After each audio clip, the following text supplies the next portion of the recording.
Hello, I am the Ronin Pawn, and welcome to a twitch.tv/Ronin Pawn live stream on twitch.tv/Ronin Pawn, the home of Ronin Pawns, and twitch.tv. When they're on twitch.tv, you'll find Ronin Pawns here and only here, like they are in chat, like they are in chat over there. Hello, Kavuto. Hello, Snowman Olaf. Hello, It's a Secret to Every Pony, the 14th Doctor, and Rai1010, who is here. As he says, the Rai is here, he declares. I mean, hello, chat. Oh, God, that guy. Give me rant or give me Rai death, says Allogram1. Oh, the rants, they are a-coming. They are a-coming. I want to talk about this. It's been brewing in my mind stomach for 3 or 4 months now. By the way, royalty-free, you know, Kevin MacLeod, happy game show music. We're done with you. We've had enough. We don't... that's American Truck Simulator starting in the background. Today's rant... brought to you by American Truck Simulator. American Truck Simulator, the makers of American Truck Simulator, in no way does have anything to do with this rant. They don't want you to think that they do. They asked me, they contacted me before the live stream, do not play our game. Will you talk about these things? We don't want to be associated with that. And I said, okay, I won't. I lied. Rex Cheers Skates burp 25 bits does. You thank Skates Rex. Thank you for the cheer, Mr. Rex Skates, and welcome to American Truck Simulator. There I am. That's a picture of me. That's my hair. That's what I look like. We all know it's true. Continue the game and probably reset where I was before. Thank you for the burp, Mr. Rex Skates. I thought something was exploding, says Noah Craw. Possibly my headphones were exploding, Noah, because the reason we're 2 minutes late to start the live stream is I was down on my hands and knees, as is my way. I was down on my hands and knees trying to get my friggin' headphones to work. I don't think the problem I was having last time with the 7.1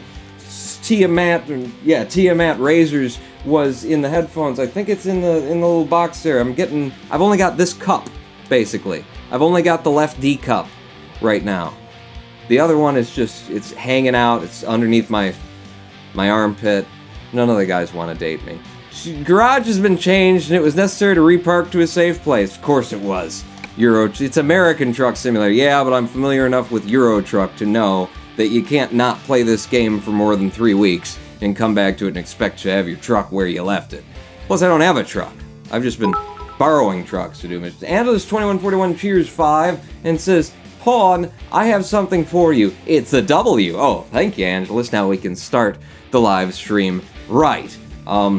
What is your rant about, asks Casper VLD? Journalists being bad at video games? GTA introducing gambling systems on their website? Wow! Casper! Those are good too. Let's do that instead. My rant is going to be about some very... oh, it's deep. Casper, I almost wish you weren't here. Casper was the media group manager for Kerbal Space Program Media Group that I was a part of back in the day. And I have nothing to say about the media group, and I have nothing bad to say about the media group, and nothing bad to say about Casper or about well, you know, Kerbal. I can complain about the game for days, but how I was treated over there and how everything was managed was very reasonable and all that sort of thing. But it is going to play into the rant once we do indeed start it. But before we can start it, I'm going to need to go to the job market and get quick job hired so we can get on the road. Because I want to bitch about XCOM 2, I want to bitch about people in the games community generally, in game development and game journalism, in the just people around gaming who just shed criticism, fair criticism like it's water. Just, no, take it away. No, you don't understand how hard it is, our jobs. No, yes, we'll be getting into it. Where am I and where am I going? Where did you park me? I have to go to the world map first and find out where I'm parked. I'm just outside Reno. Okay, so based on the fact that I'm just outside Reno, I think I'll take a job in Reno.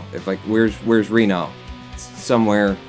I swear it was right over there. I don't know my, it's on the other side of the state. I don't know my geographies.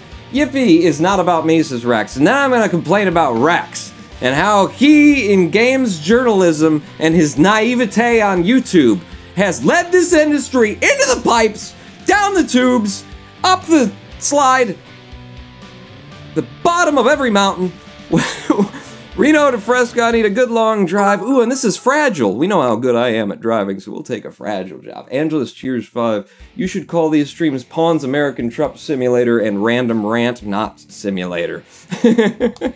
We're not simulating the rants. Our rants are pure grade A American rants. By the way, is the in-game, like, metal music loud? Because, well, it's gone now. I've only got one cup here. You know, the other one is just titty dangling all over the place. By which I mean, you know, small birds. It's a definitive language for small birds. Turn my truck on with the E button. Am I on the right side of the car? You're on the left side of the car, which is the right side of the car, at least in these parts of the world. Where am I going and how do I get there? Well, you don't have to pick up the... I do have to pick it up, don't I? No, I don't! It just loaded me up and I've got it. I can see it behind me. Look, we'll just look at it like... Yeah, I'm carrying cars! I'm carrying... Okay, first off... Yeah, that's American-made. Those are American-made vehicles. Second off, can I not get out this way? It looked like... They've got me closed in. Oh, God, American Truck Simulator. They made the game significantly harder from its European version, especially with the backing up and going, oh, that's, no, not gonna want to do that, Pawn. No, I got it. I'll just swing it, I'll just tighten her up.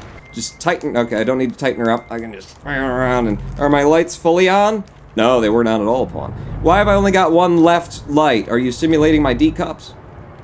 That's weird. American cars aren't fragile. They're big lumps of solid metal. You know, they used to be, Casper, and they were better days. I have to say, they were better days when they were... You know what the impact rating on bumpers on modern vehicles, at least this side of the pond, are? 2.5 miles per hour is the bumper impact rating. So if you impact anything at more than 2.5 miles per hour, it's just gonna shatter on you. Because it's all made of, really lightweight plexi. It's like, yeah, okay, you've lightened the weight of the vehicle, do that for the body overall, could we have a little metal on the front of it? Because otherwise it's not a bumper. If you can't bump nothing with it without it... Well, it's not a bumper, that's the thing, it's just part of the body. And they make a lot of money repairing front ends because, guess what? People bump into things a lot. Which is why the industry came up with the concept of a bumper so many years ago. Wouldn't you agree, Hadron 3849?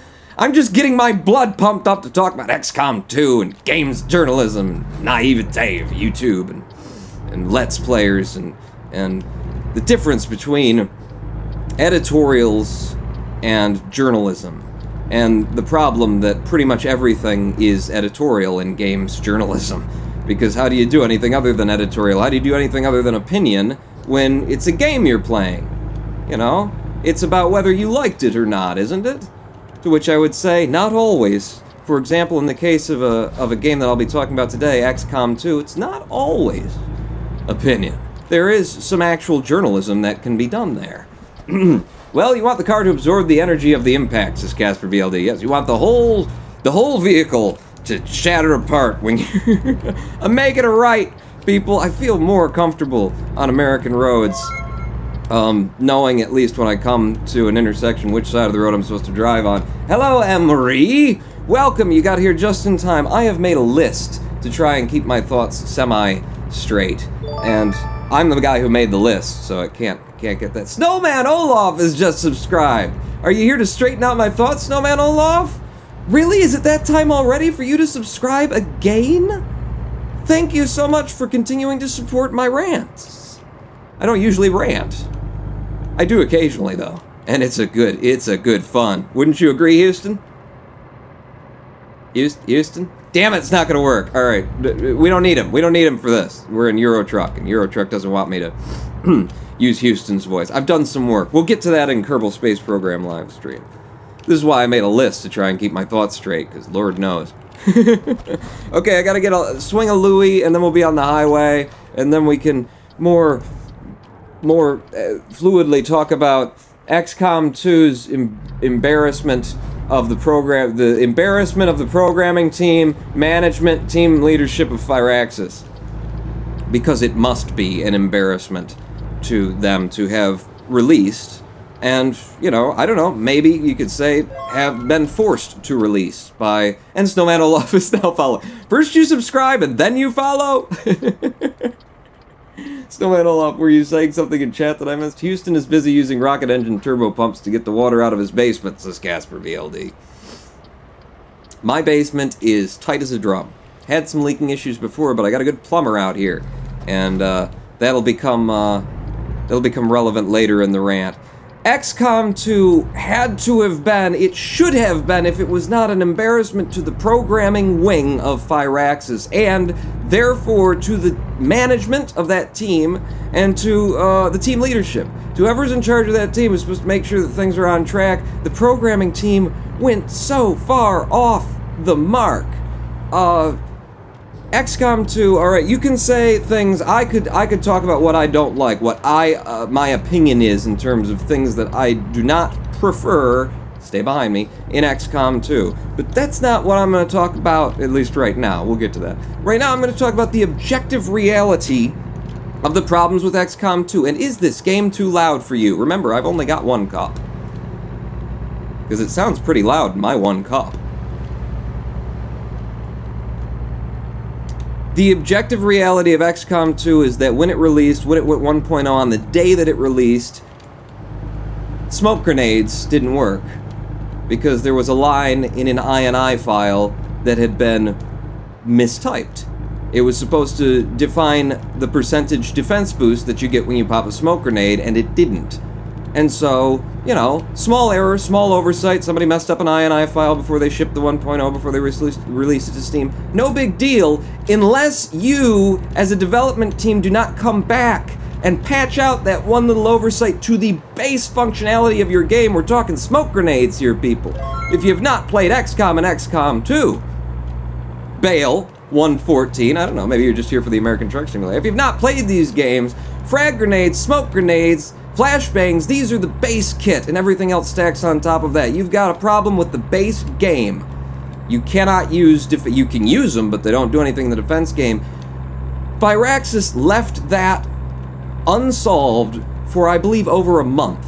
They did not patch that single little, it was probably 2 characters that needed to be added to an INI file. They didn't bother for a month after release.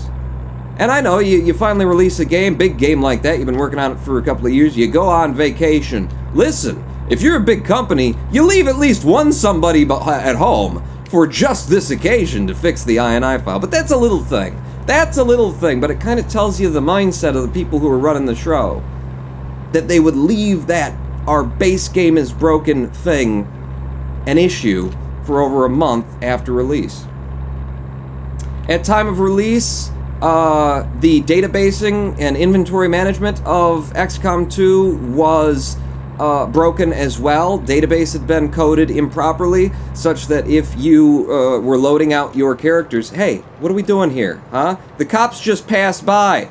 The radar is off. We don't have to go slow. Gun it, baby. Ride his tail. Whatever speed he goes, you can go. That's not how it works, Pawn. All right.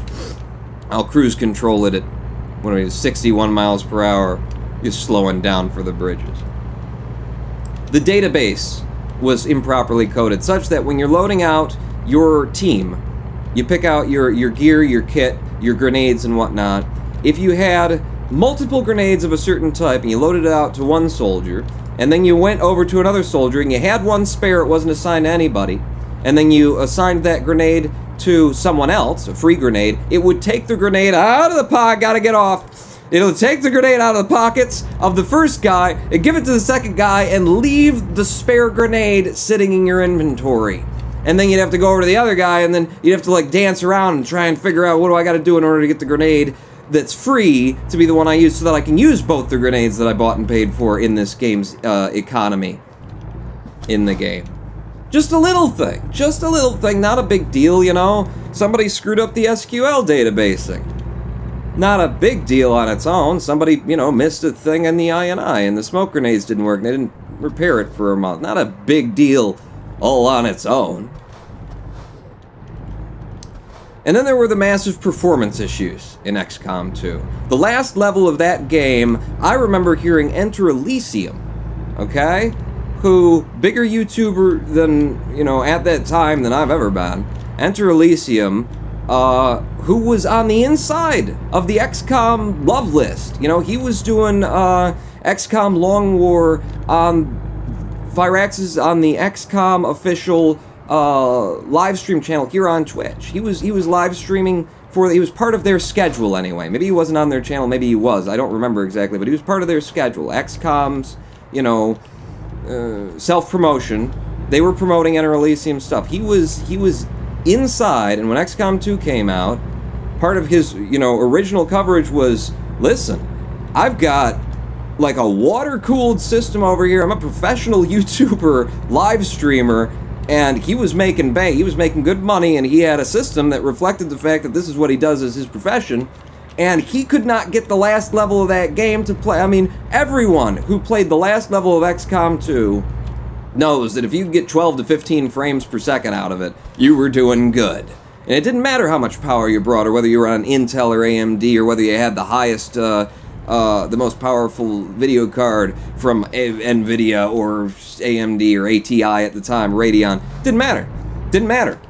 You just couldn't do it because the game was so poorly coded. The game was so not optimized at all. I mean, these are the kind of things during development you get a bunch of characters on a level and you go, okay, we got to come back to that and fix that because it's really lagging out the frames and it shouldn't be doing that, you know. The CPU should not be sucking up this much energy when you're not really doing anything on the screen, but it was. They never came back and fixed that. But again, performance issues. You know, you're rushed to release, you got the publisher behind you, 2K maybe leaning on you saying, come on guys, we want to get this thing out and move on to the next thing. You go, well, we'll patch it out, whatever. Not a big thing on its own. You know, if you patch it out after release, first couple of months, you figure, you know, you go back and work it out. Not a big deal. And then there's the actual gameplay of XCOM 2. At release, we're talking about, because I played it most when it released until I got so fed up with it, I walked away, and then eventually I came back and went, I'm going to give it another try, and then eventually I walked away again. Anyone who has played XCOM 2, even today, I believe, most of the bugs are still there, the big ones, has seen walls fall before they've been destroyed, has seen grenades explode before the soldier throws them, has seen effects that were supposed to take effect this turn, not take effect this turn, take effect the next turn. I have thrown acid grenades, watched the wall explode, and the explosion effect go off before my character could finish the animation of throwing the grenade. And then the XCOM, what? Rexcate's Cheering 10, XCOM 4 was the beta version. What? Says, I have thrown acid grenades, watched the wall fall and the grenade explode before the animation for the character can even load up, and then not had the acid effect apply until the beginning of the next turn when all of a sudden I have since then moved my soldiers into the area where the grenade was supposed to go, going, I guess it glitched. And I've got to change my tactics, and I change my tactics, run up to the wall that I've just destroyed that there's no acid to, and then the next turn, pop, the acid pops out of nowhere, and my soldiers are surrounded by acid. My own soldiers ran into the space where it should have happened and it didn't. We have all seen, if you have played XCOM 2, loot drops that did not activate, that you walked into them and you just couldn't pick them up. Haven't you, Dwax40? Dwax knows. We've all seen that. We've seen enemies walking through mid-air. We've seen enemies walk through, shoot through, and ignore walls and cover entirely. We have had soldiers who couldn't have possibly been one-shot critted, and that is standard XCOM fare. It's always been something like that, you know, where there's always a chance, even when there's no chance. But we have seen percentages that were impossible made possible by the litany of bugs, glitches, and programmatic oversight of Firaxis' programming wing. And much of it came down to a core problem that they had in development, which was, and this is, again, you know, I'm speaking as though I know for sure. You can't know for sure. I don't know for sure. I'm talking based on looking in from outside when I say this. Okay, everything before here has been just objectively a reality. I know I'm speeding. I came off the gas. Okay, maybe there's, okay, the cops will probably come. There's lights on the horizon point. Slow down, and then cruise control at 54. Hello, officer. That wasn't an officer, damn it. From outside looking in, not being able to go through the code myself, pretty sure the massive problem with XCOM 2 was somebody did not didn't work the concept of the event timer correctly. Object-oriented programming games tend to be run by sort of an overarching function set, an overarching sort of a program that's looking down on all of the rest of the programs, and it's controlling the events, when they happen, how they happen, in what order, it's firing things in sequence, and so you've got this overlord event timer. And whatever they did wrong in Firaxis's coding team of the event timer, their events would just fire at random times, or not fire at all. One thing would fire after when the first wasn't supposed, one thing wouldn't fire until the next thing, and when I see all of the errors that I've seen in XCOM 2, not all of them, but most of them, I go, that's an event timer problem. That's your MCP, your Master Control Program, that overarching AI that is controlling how things go and when to fire everything, on a different set of clock cycles than the real world, than what's supposed to be going on. And I believe it was tied to performance, to CPU performance, and so depending on whether or not the game was lagging a little bit, the game would not wait to send down the command to, you know, blow up that wall because the grenade's already exploded. It would just sort of throw down all commands at once. This is my guess. It throws out all the commands at once. We're going to trigger the character to, character's animation for throwing a grenade. We're going to trigger the grenade explosion, and we're going to trigger the wall falling down, and just do all those things. And then I'm guessing that they were depending on the number of frames that would go by in the animation cycles to be the proper amount of delay for all those things to happen in order, and it was not. And that error, that oversight in just your core principle of how you're going to build the game caused so many bugs, most of which still exist today, I believe, because of that. And people who play on the consoles don't see these errors as much, and they hear me talk about XCOM 2 being horrible because they played it on the Xbox or the PlayStation. They're going, I don't know what you're talking about, XCOM 2, I've never had these glitches. Well, because they tuned and timed it for your console, and your console is exactly the same from one system to the next, more or less. So yeah, you don't see those as much.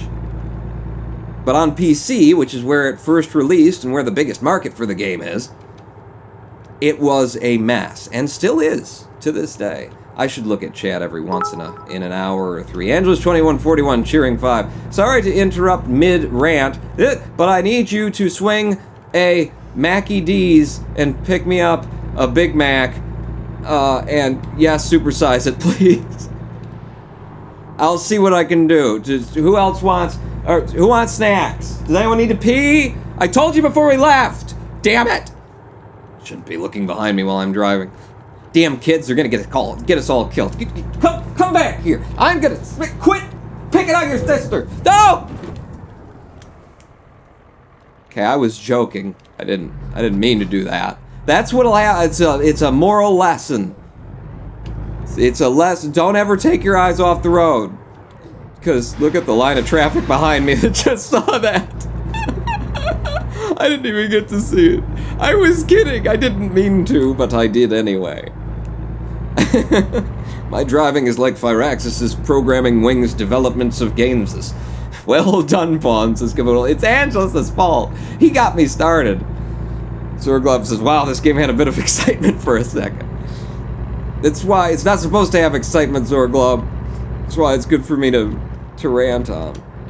XCOM 2, everything that I've said until now, and you can just throw out all of my hyperbole or all of my ideas and explanations for why it was as broken as it was and why it's still quite broken today, but it is objectively true that XCOM 2, when it was released, was full of bugs and glitches, and it was a AAA game that we all paid $60 for. Except I didn't, because one of you donated it to me generously, so why am I so pissed off? Because someone paid $60 for it and gave it to me! And I don't want to play it. Angela's cheering 5 again. Are we there yet? Are we there yet? Are we there yet? Are we... Now I will come back. Oh, Jesus. What's the speed limit? It's 55 Pawn. Stay on the road. That is an objective piece of games journalism. That is not opinion. That is not editorial. That is reality. When it was released, especially. I can't say as confidently today because I don't play the damn thing because it was frustrating as hell. I really wanted to like it. I really wanted to. Onor10, thank you for following. I really, really wanted to like it. I went into it, I thought it was genius. The idea of it, the principle of it. They made XCOM 2 to have, you know, these stealth aspects to it that had never existed in XCOM before. It was a genius thing to do, to add a whole new layer. Damn it, don't hit the brakes that hard. To add a whole new layer of gameplay to the XCOM franchise that had not existed there before. Wow, look at the friggin' desert. It's just desertous out in this desert, isn't it? Add a whole new layer of gameplay that hadn't existed before without substantially changing what XCOM is. It managed to, you know, change the formula while preserving what was good about XCOM, was what I thought. It's what I wanted to believe. And as I played it, you know, I don't want to get into the opinion and editorial part of it, but it didn't. Where's cruise control? Cruise is on at 55 miles. There we go. 56. Whatever. They won't ticket me for 1 over. It's the States. I wanted to love XCOM 2, and I played it and played it and played it, and I went through that whole experience. You ever play a game that you really want to like, and, you know, it's usually a sequel, and you really want to like it because you like the previous one, and you play it, and you're like, okay, well, maybe it's just there's something wrong with me. I need to change my tactics. I need to change the way that I'm thinking about this. I need to, it's me, it's my problem. I just gotta, like, and I realized eventually, it's not me, but you go through that, don't you? You go through that feeling like there's something wrong with me, the game's fine, I gotta change my perspective. No. In the end, after hours and hours and hours and hours put into the game trying to figure out what was wrong with me, I realized it ain't me. This game is not as good as the previous ones, and I might not have been so perturbed by it had it not been chock full of bugs and glitches and performance issues and all the things that it was, Asriel 5523. I might not have been. But those things were there. And wow! Wow! Okay, was there a sign saying you might want to slow down for these hairpin turns? I missed that one, if it did. I really wanted to like it. Same kind of experience I had with Fallout 4, I really wanted to like it, and that just wasn't my game, Fallout 4, and XCOM 2, just not my game, when you get down to it. That's the editorial side of things. These are not my game. I feel, when you asked me about XCOM 2's stealth mechanics, what I thought was a genius implementation before I experienced it, and even while I had just first started playing it, in the end I realized the stealth mechanic rarely ever works out for me the way that I would think it would. You know, you spend several turns trying to position your soldiers in just the right way so that you can, you know, get the drop on the enemy, and then you've got everybody in the places that you want them, and you pop the overwatches, and most of the time your shots miss. You know, you hit them but they don't fall. So the stealth mechanic, I liked the idea of it, but as I played it more and more, I realized it's not helping me the way that I expect it to. And then I started thinking about the AI of XCOM 2. This is opinion editorial here. And I started realizing the AI here is kind of naff in comparison to XCOM Long War, at least, which is what I play when I play, you know, XCOM Enemy Within. I play Long War. The AI here isn't very good, is it? Is what I was asking myself, and I started to, like, all connect with me. Wait a second. You have the stealth mechanic, which, because you can now sneak up on enemies,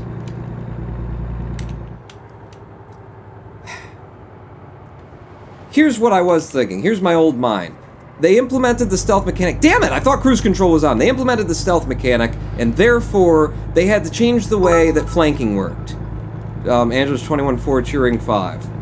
Saying, Dad, Noah keeps hitting me. Stop picking on your sister!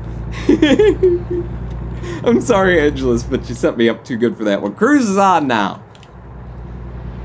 They implemented the stealth mechanic, and they changed the kinds of guys that you could get, and the Ranger is incredibly powerful. He can run right up and slash you, and if the Ranger could run right up and slash you and have a 100% guarantee every time, well then the game would be, you would be OP. They'd have to design some really good AI to deal with that, right? To deal with how overpowered the player would be if you had a 100% flanking hit chance and 100% crit when you're flanking. So they decided to get rid of the 100% flank and turn it to an 82% flank. And it changes the way you have to play the game. And I get that, and that was part of my trying to figure out, well, maybe it's me, maybe it's the way I'm playing the game, I gotta change my tactics, it's more defensive, you know, we're guerrillas here, we gotta, and I tried changing my tactics, in the end, I mean, I succeeded, I beat the damn game, I just never found that it was designed to be fun. What I believe happened now, considering the rest of the programming team's many follies, is that they didn't want to program the AI. They didn't want to put all that effort into programming the AI to be really good, or maybe they didn't have the time, they were putting it off, along with, you know, fixing the performance issues, or making sure that the grenades exploded in the proper sequence. Ah, it's a tight corner. And they never got back to it.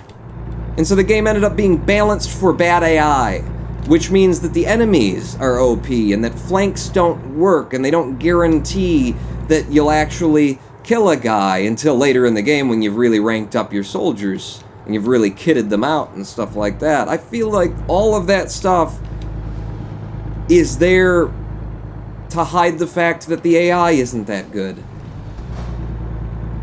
To make the enemy harder to beat by statistical reality instead of making the enemy harder to beat by giving them good AI and knowing where to position themselves. What do you think? Triflistic?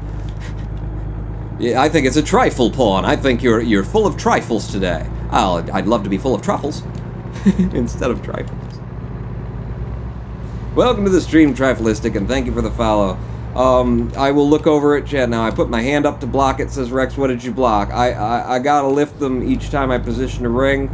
I'm jumping into a conversation that's happening without me, aren't I? So, you know, there is a portion of my opinion that is opinion, and there's a portion of my opinion that is fact. And I feel that I've laid some of it out there. I don't like XCOM 2, I don't like the way that it plays. I thought it would be fun, and every time that I came back to XCOM 2 and tried to give it another chance, good AI is expensive, bullet sponge AI is cheap, says Find Any Key. Exactly. Exactly my thought. Cheap on time and cheap on money. Well, time is money, so it's cheap. Whenever I came back to XCOM 2, it was always because I liked the idea of that stealth. It was always like, I want to get in there and play with that stealth. And then I'd get in there and play with it and go, this isn't good. Why do I keep coming back to it? Well, because it's a brilliant idea, just implemented poorly. And that's the thing about XCOM. You touch XCOM, you start breaking it down, you start playing with the formulas of XCOM, you've got to put the time and the money in there. Because you're messing with chess, and it is a very delicate game. Angelus, cheering 5, starts kicking the back of Pawn's seat while repeatedly saying, I'm bored, Dad, I want Nemo, I want to find Nemo. Somebody put the DVDs on. Keep these damn kids off. Oh, sorry. So there's a guy about, sorry. Really sorry about that. I didn't see you there. The kids are shouting at me about Nemo. What am I gonna do? The hell was I saying? It was a really good thought, now I've lost it. What was I? I'll just read back. Good AI is expensive, AI is cheap. I was saying, what was in the Firaxis? Oh god, somebody remind me what I was saying. It was a good thought. Tier 10, Angelus wants a Death Star built. Can we arrest him, says Rex Gates? No! No, Angelus, you get on that. Just make sure I've got the launch codes, if you know what I mean. If you know what I mean. Somebody in chat, please tell me what rant I was on before. We're not paying attention to you, Pawn. We're here to watch you drive in the desert. Oh, okay.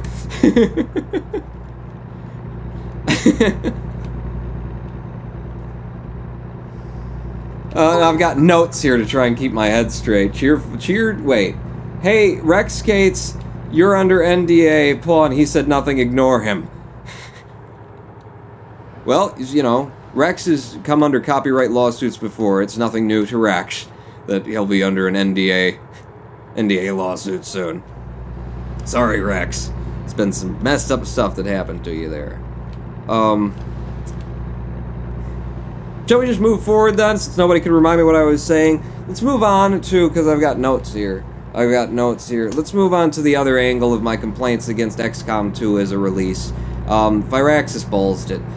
Into their programming wing particularly. You know, you look at the animations in that game, you look at the visual design, It's beautiful. It's great. They did excellent work. The cinematics, great, great, great. Programming team, just really somebody in management should have seen what was happening and changed course of that ship. Rest of the team did some really good work. Programming completely screwed it over. Angelus Cheering 5, you said it's messing with chess and it's a delicate game. Thank you, Angelus. Alright, forget what I was saying, gonna start on there. So chess is a delicate game, and XCOM is a delicate game. And Angelus, show me my signature on an NDA, please, says Rex. This is why the lawsuit in October will be won. Don't derail me from chess, it's a good thought. Chess is a delicate game. You can't just change the rules of it without having thought very carefully about how you want to change the rules of it.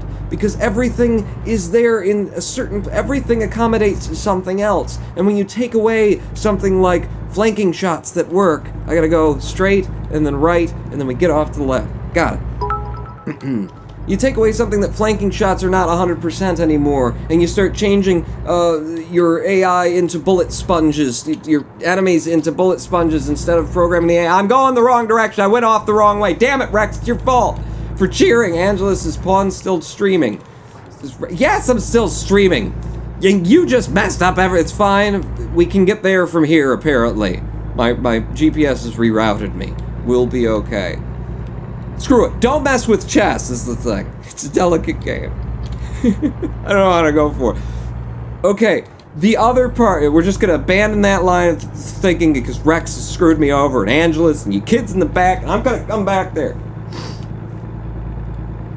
So I want to do a cosplay. Shut up, Rai Rai, I'm talking about chess. No, XCOM 2. No, Fire X. No, 2K games is what I'm talking about. Because my other big complaint, huge complaint, big thing, is that... I'm sorry, I'm setting the cruise control and Rex is cheering me. Pony, will he run out of gas? Oh, crap, I'm gonna run out of gas. Thank you for letting me know about that. I'll stop at the next gas station. We'll get pretzels and Cheetos for everyone. Gent Warham is now following. This is a horrible podcast. If I were just sitting there listening to this. It was going good for a minute there. 2K, the publisher, and I will proceed this by saying I don't know for a fact. I don't know for a fact, because how am I going to know for a fact? They're a publisher, they're marketers, they don't tell you the truth. Their job is to not tell people the truth. Their job is to put the best face on whatever situation they possibly can. It's the publisher. 2K Games, knowing the way that this thing works, and having seen how things were distributed. What are we doing? The car's in front of me, knowing the way that these things work on YouTube. Maybe I should take a step back before I go forward and answer your cheers. Can I get pork rinds? No, Rex. No, not the spicy ones, as my hands can't be licked right. And don't lick your hands with lead on them, or whatever you're doing. These damn kids in the back seat. I'm gonna take a step back. I'm gonna say I was part of the Kerbal Space Program Media Group. And if Casper's still here, Casper was in charge of the thing. After I came on, Casper took the reins of the thing, and it was basically just a group of people who were making media on YouTube already about Kerbal Space Program, and, you know, they brought us in and gave us, like, created a community on Skype for us. We could talk with each other, we could plan things, and it was cool, it was fun, it was good. It was good marketing and promotion on their end, because we were already making KSP, you know, videos. And then you get all these people together, and they're talking KSP, they're thinking KSP, they're planning bigger events, they're networking with one another, they're, you know, start making videos that feature each other and grow the audience and grow exposure for the game. Makes sense across the board from a cold, dry, cynical business perspective. Who cheered? Pony wants a cola. He didn't say what size. Did I miss a gas station? I might have missed the gas station. We're running on fumes, people. We're running on fumes. I was part of the KSP Media Group. And because I was part of the Kerbal Space Program Media Group, I know that when a game goes to release, when a game goes... No, don't get off. You gotta go straight. I gotta go straight. Aw, crap. Aw, crap. Aw, crap. Aw, crap. I gotta go straight here. When a game goes to release...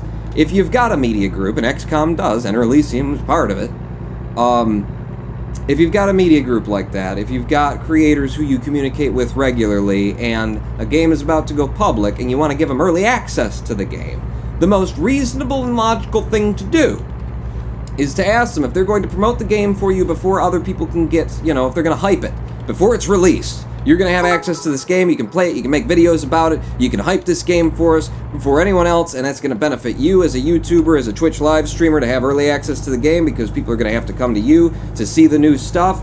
Cheer 5, Shrika wants butt nuggets. No butt nuggets. It's good all around for all of the marketing. I gotta get off, I gotta get off, I gotta get off.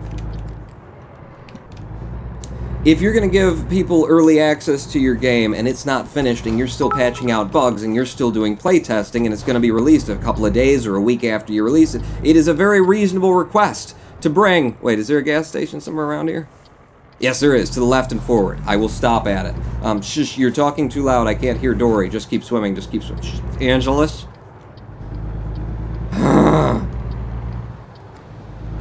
It is a very reasonable request to say, listen, you're gonna run into bugs, because we're still patching the bugs. You know, we're planning to release it next week, and this is our bug patch time, so please don't make a big deal about the bugs. If you come across them, you know, it doesn't mean you have to take them out, but just don't make a big deal out of it. Don't focus on it. You know, we're working on it. Give us a chance. It's a very reasonable request. Why are my headlights still on? And that request was made to me.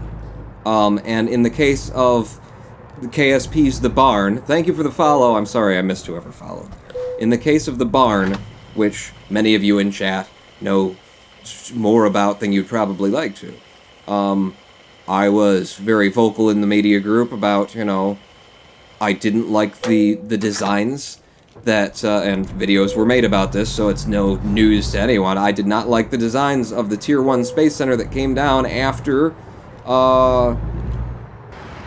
yep, just getting out there, after the barn was shelved, because people on Reddit, you know, didn't like it, and that was the community talking back. The developers listed and said, all right, you don't like it, we'll ditch it, and they ditched it, and we got these really, really bland, really designs that I didn't like. Op-ed, we're op-ed again, aren't we? Yeah, we've gone op-ed. So there was a little bit of drama in that media group, because I was standing there going, these designs suck, bring back the barn, this is, you know, and I was saying, if I'm going to do early access, I can't not cover the fact that Kerbal Space Program released pictures of a barn, said we're going to release the barn, tweeted about the barn, and then because of Reddit, we don't have a barn now, and these designs are awful, and I hate them. I can't make an early access first look at the game and not mention that stuff. And that was not a popular viewpoint amongst the developers of the game in the Kerbal Space Program media. As you might imagine, you forgot my gummy worms. I want gummy worms starts to cry. Angelus, I am leaving you at this gas station. I will have your mother pick you up. Oh, there's a car there. It's okay. I have the right of way because I'm big and several tons, and that gives you the right of way in all circumstances. I could have gotten here without refilling the tank. My employer is going to be so pissed. It was not a popular thing to say. They were like, we don't want you to do that. We would very much, it was said to me, we would very much prefer if you did not make an issue of this in your content. Okay, where do you need it? I'm gonna try. It looks like they'll need it at some place where I can actually park it. I'm gonna try and park this one. How the hell do I get there? Okay, zoom in on your GPS. Do I go around to the left? It looks like it's blocked to the left. Will you wave me in? There's a guy in orange here. I'm trying to park the damn truck. And he won't... Dude, just tell me where I'm going. Tell me where I'm going, or at least... Hey.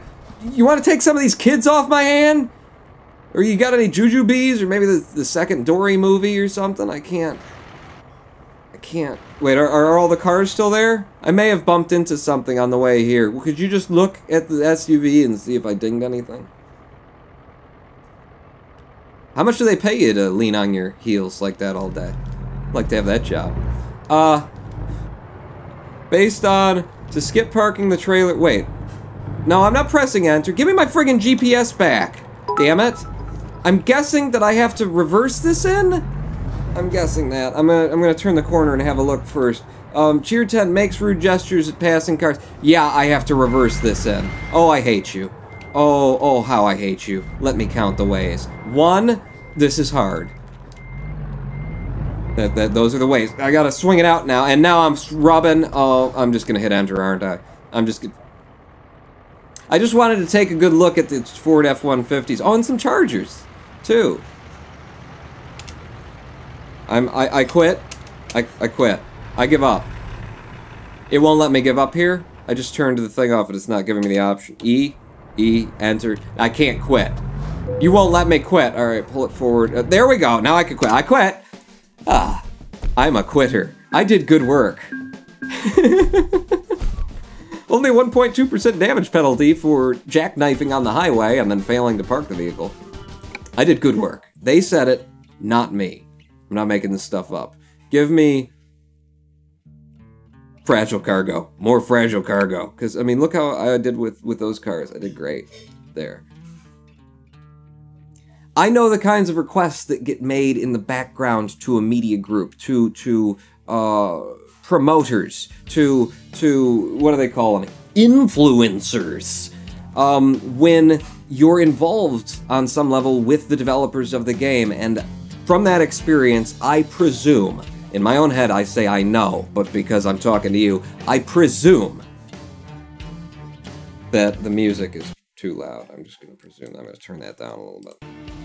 I presume that XCOM 2K, I would assume that the 2K is the wing of XCOM's release that was handling the marketing and the influencers and the media group and that sort of thing. So I'm going to say 2K absolutely made those requests to the people who were receiving early access to their game.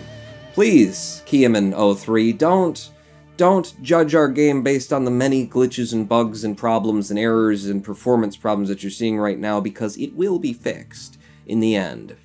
And while that is a reasonable request and there's no evil in that request, it's a very honest request. Game developers always want to believe that they're going to have their bugs squashed before release, even when it's just 3 days away. It never works out that way.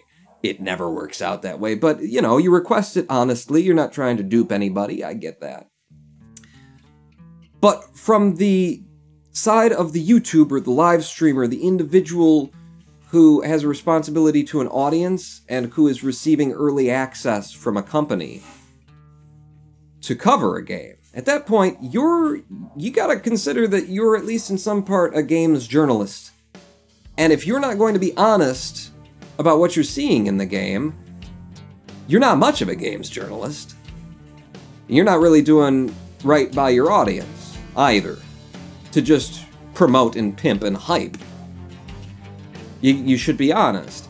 And I can talk about the naivete of YouTubers and Let's Players in this category because I absolutely was naive about it myself.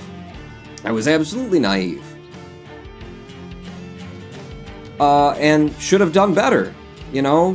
When you're in a relationship like that where you're in the in crowd, when you're in with the developers, when you have a relationship with developers, you can make friends, but your friendships have to be separate from your content. You know, Casper is a good friend. And I did separate those, but I really, you know, I could have done it better. I could have done it better.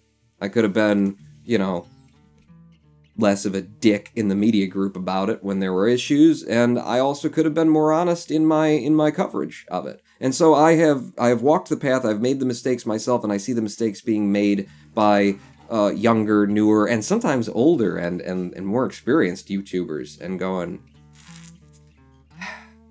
this needs to be talked about. It needs to be talked about because it's so easy to feel like, you know, you've been recognized, and to receive that kind of recognition. You know, you're just some guy playing video games on YouTube amongst the other 10 billion, and people start showing up to your shows, and you're like, all right, cool, you know, maybe what I'm doing has some value, and then a company takes notice and wants to advertise, or wants to, a developer wants to make a relationship. Maybe a company wants to get a hold of you and advertise because the people that are coming to your shows are the kind of people like Hazel 001, the kind of people who they want to advertise to, and it feels like recognition, and it feels like I'm special, and it feels like I'm getting somewhere, and those happy, warm, fuzzy feelings get in the way of your objectivism, of your reason and ration, recognizing that you are now, if you're going to enter into a professional relationship with people who are selling something that you've been playing, that you've been editorializing, you got to make that real clear up front, and you got to decide how you're going to do it. Are you going to be a marketer? Are you going to be an advertiser, an agent of influence? Or are you going to be, honest, regardless of what friends you have in the other room? Cheer 5, Dad, no one's picking on me. Also, I don't want to stay in the truck in the garage during the break. It's boring, and I found Nemo already, says Angelus. Well, we're too close. We're in the break. It's the break, Angelus. You know it's the break. We've come to the middle of the live stream. I've said, like, 2 of the ticks that I've got written on this piece of paper, so, we'll be done in 6 hours. Stick with me.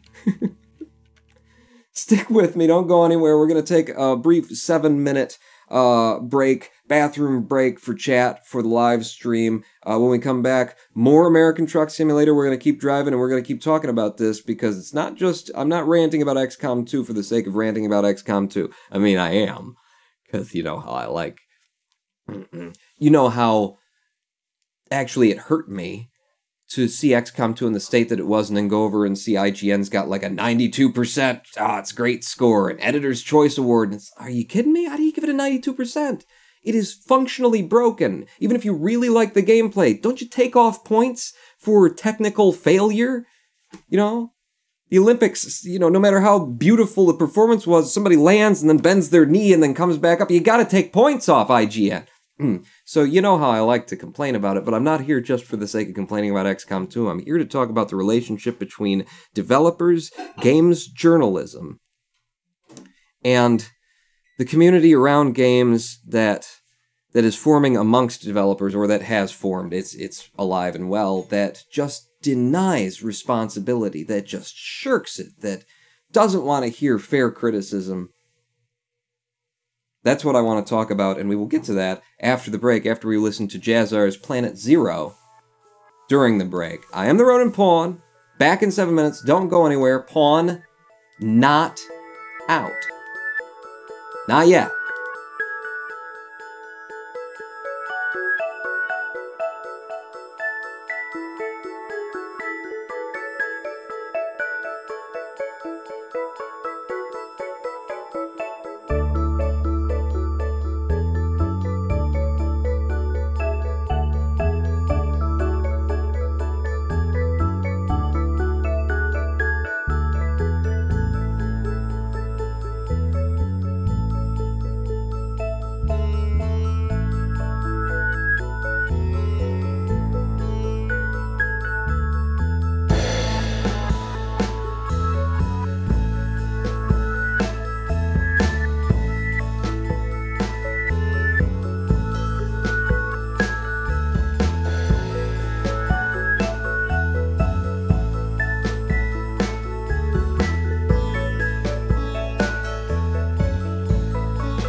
Hello, I am the Ronin Pawn, and you're listening to Seas of Mars by Jazzar. This has been an all Jazzar live stream break. You've been listening to Jazzar the whole time, waiting for me to get back and play a little bit more.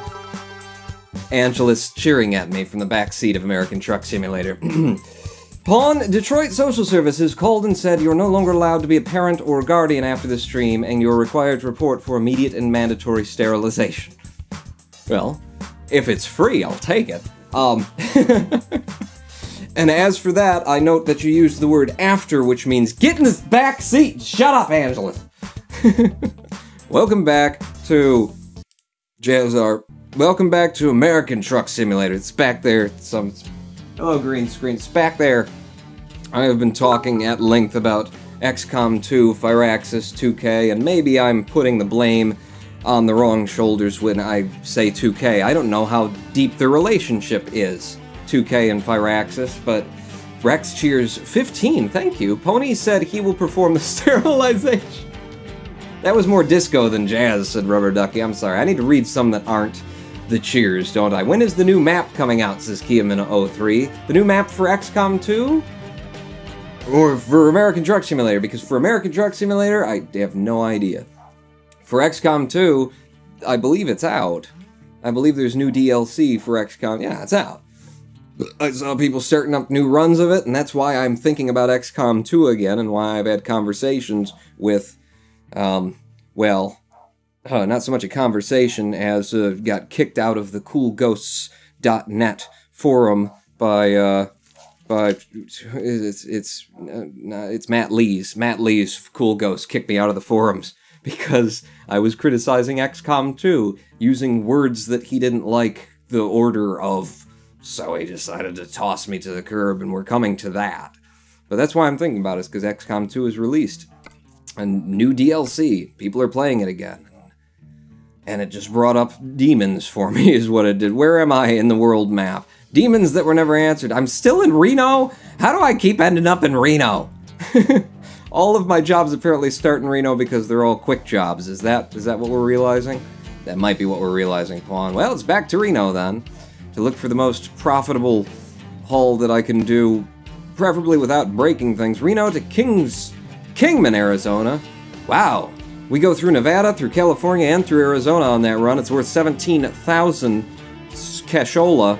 And it's a good long run. That's going to take me 2 hours and 40... No, it's going to expire in 2 hours and 45. Let's take that job, get back on the road, and pick up where we left off, which was I was going to talk about 2K and their role in this thing, but I realize I don't know for certain whether 2K really handles the marketing aspect, or, well, how deeply they handle the, like, community aspect of the marketing.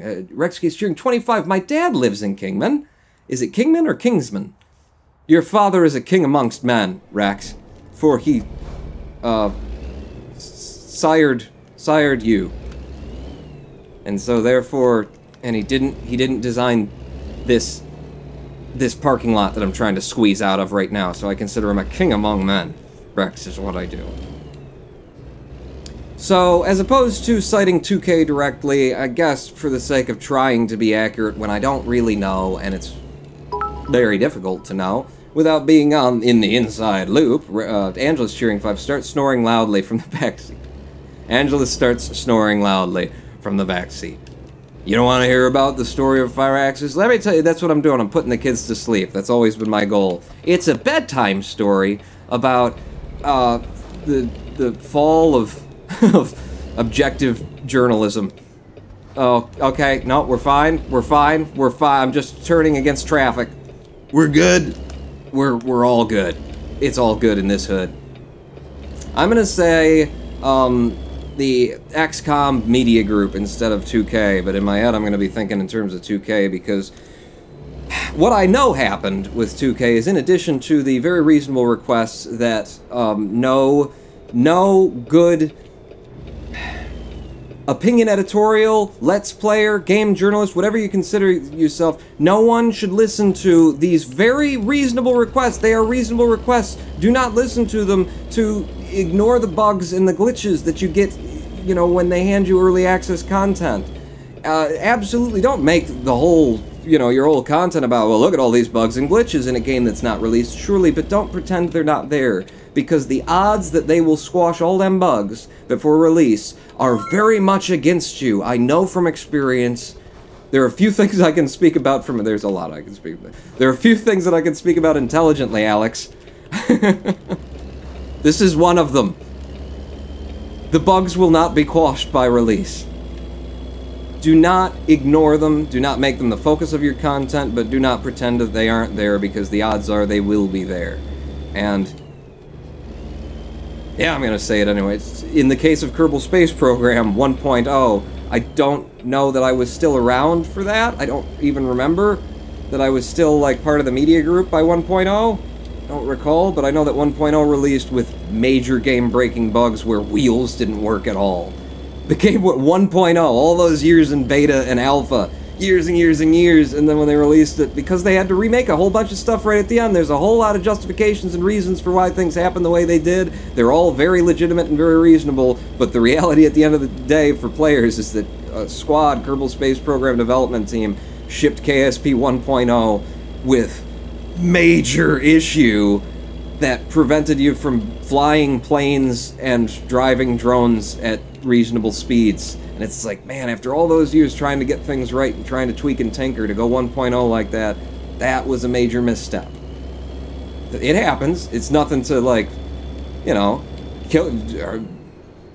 be upset about for long, but it was a major misstep, and that's games journalism. That's not op-ed. That's oopsie. Lots of reasons why it happened, but it happened. Do you remember me, Pawn, says Jackhammer? How could I forget? How could I forget, Jackhammer?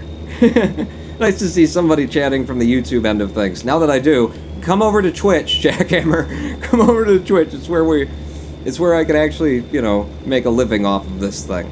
YouTube is a horrible platform for creators right now. How are we doing? 72 miles per hour. It's 80 in this zone, and man, the truck is incredibly loud in my ears. It's so loud in my ears, hang on. I gotta turn my headphones down.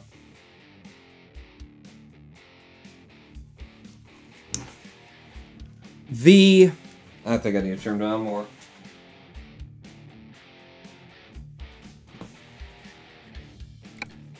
The XCOM Media Group. Oh my god, it's still loud! What is going on? Oh. I'm jacked directly into the sound card. I can't turn it down from there. Turn it down in the friggin' game, Pawn. Damn! Damn, that's loud as hell. Master volume. How about there? How do we like there? Is that good? There's no apply button for that? You just change the settings and it's changed? Looks like it. Okay, and drive. It's one of my best ever, you know, vlogs. One of my best ever because, or not vlogs, PAWNcasts. One of my best ever because it's the second, officially. Who's cheering?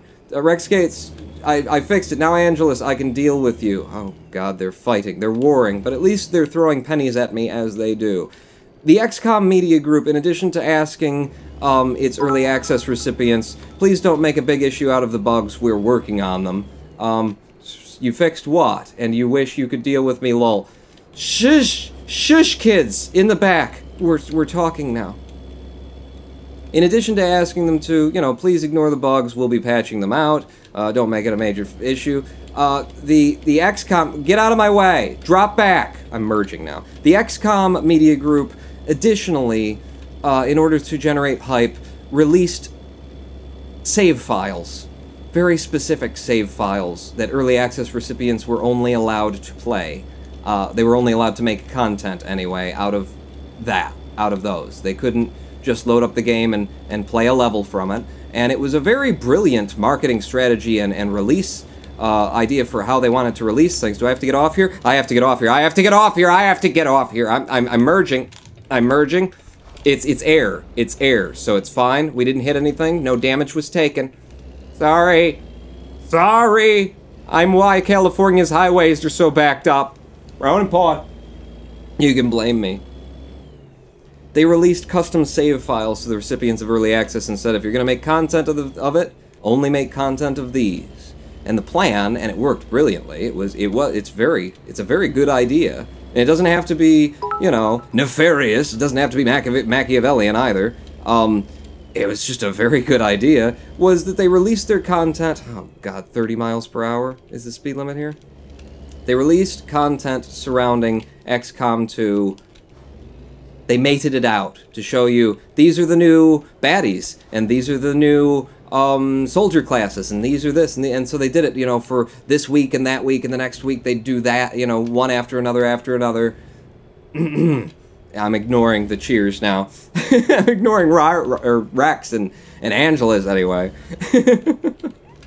So we could actually have a conversation that isn't interrupted every 7 seconds. And then I interrupted anyway, to say that I'm not going to be interrupted. It was brilliant. They released little bits of information, and they did it over the course of like a month and a half building up to release. It was a very good idea in order to build that hype train, and they built it very successfully. Very successfully they did, and everyone was excited for it, and you had just seen the parts of the game that they wanted you to see when they wanted you to see them, and they just sent the save files that worked, that didn't have a whole bunch of bugs and glitches in them, you know?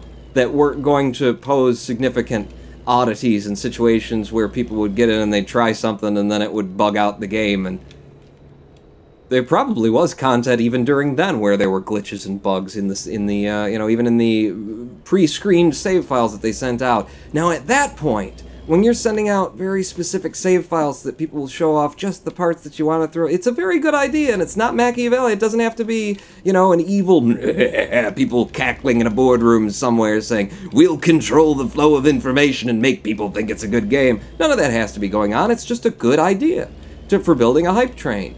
From the perspective of those people who are members of that XCOM media group, of that coalition of YouTubers, of influencers that Firaxis or 2K or whoever runs the thing has gotten together, you should not have agreed to that.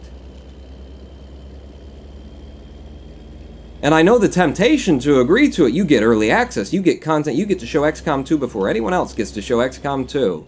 Guaranteed 100,000 views minimum. Guaranteed 6-digit views on your channel because of that video.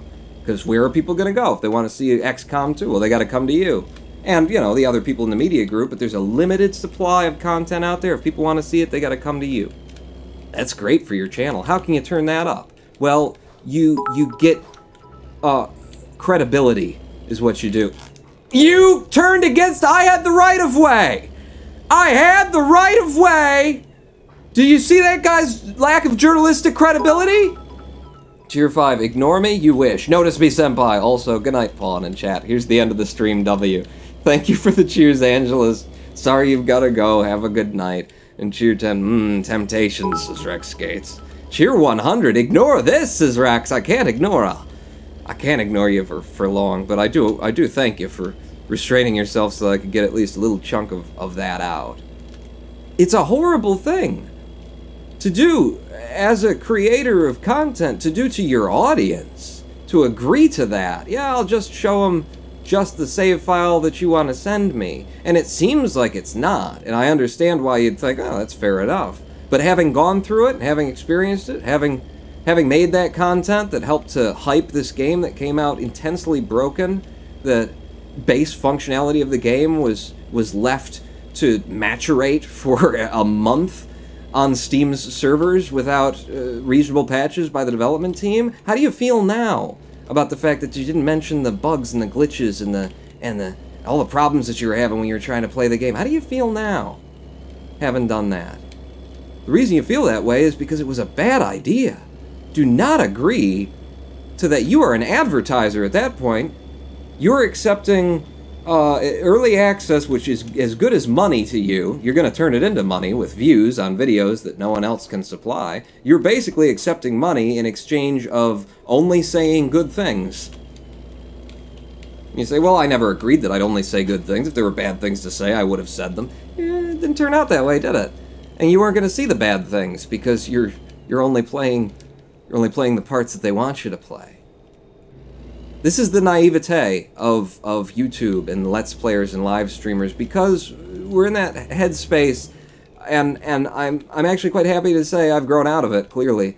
But for years, I was in that headspace where, you know, you're trying to, you just need to be noticed. You're doing something, and you want people to find you, and you want people to hopefully think that what you're doing is good. And it's hard. It's really hard to just get people to look in your direction for a second, even if what you're doing is good. And when they don't look in your direction, even if what you're doing is good, and maybe what I'm doing isn't, I'm not making that claim. Even if what you're doing is good, when you don't get that recognition, it feels like maybe it's not. Maybe you're not doing the right things. Maybe there's something wrong with you. Come back to that mentality, that opening up a game that you really want to love, and you're playing it and you're going, this isn't fun.